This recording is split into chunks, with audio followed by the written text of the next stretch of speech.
I'm Bill Blair for Moments in Time. On July the 20th, 1864, General William T. Sherman, on his march to the seas at Atlanta and continue on to the sea, ordered General Kenner Girard to destroy railroads, bridges, and strategic supplies in and around Covington. Girard's cavalry rode into Covington 2 days later and began carrying out Sherman's orders. They met very little resistance since most of Covington's able-bodied men were themselves away fighting. The town was now primarily filled with women and wounded and sick Confederate soldiers from battlegrounds throughout the South.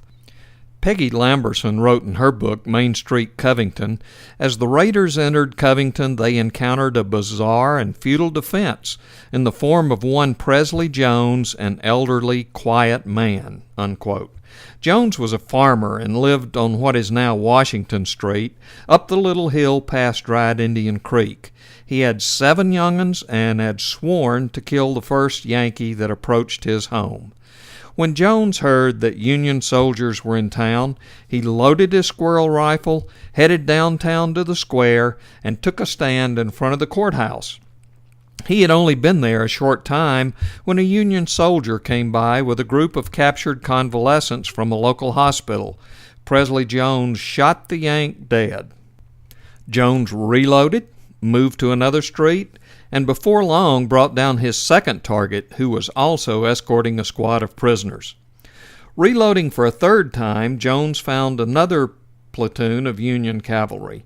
He fired into the crowd, wounding 2, but was not so lucky this time. The Union troops captured Jones and summarily executed him on the spot.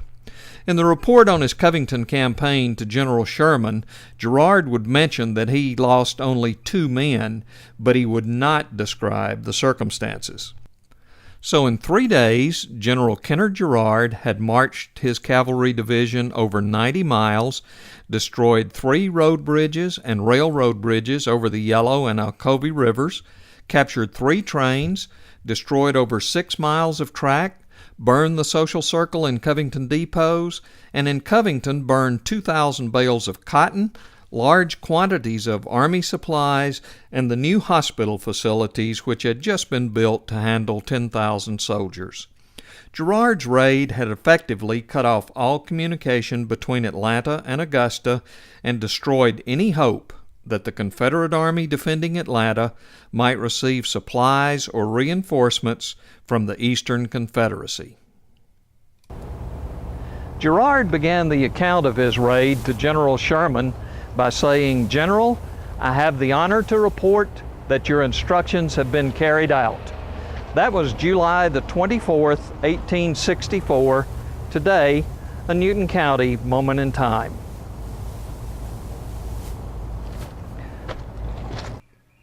Newton County Moments in Time is a production of Blair on the Square, which is solely responsible for its content. For more information on this topic, go to blaironthesquare.com.